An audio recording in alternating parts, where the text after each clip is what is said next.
to stopping climate change. Others are not so happy. KapKV's Madeleine Hagen tells us about the pros and cons to this order. This executive order is broad, it is bold, it is necessary and honestly long overdue. Aaron Weiss with the Western Priority Center in Colorado isn't the only one praising Biden's action. Governor Jay Inslee also applauded Biden's commitment to, quote, protecting scientific integrity.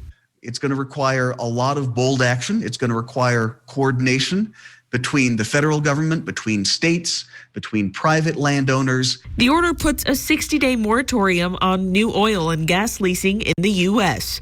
Weiss says this will give officials some time to reevaluate the program. Everyone has to get together to fix this broken system so that oil and gas companies are accounting for and paying for the full climate cost of extracting oil and gas from America's public lands. But this doesn't sit well with many people. Recently, Representative Dan-Newhouse signed a letter to President Biden stating the detrimental effects, like 1 million jobs gone.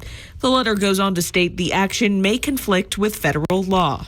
Weiss says what this order does is aggressively address climate crisis in the U.S. Biden says he's committed to conserving 30% of our lands and oceans by 2030. We're seeing species going extinct at an alarming rate. So by protecting 30% of America's land and water by the end of the decade, which is what scientists tell us has to happen, that's the only way to address the climate crisis and the extinction crisis at the same time.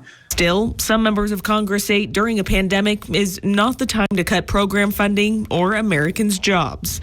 For KapKV Local News, I'm Madeleine Hagen.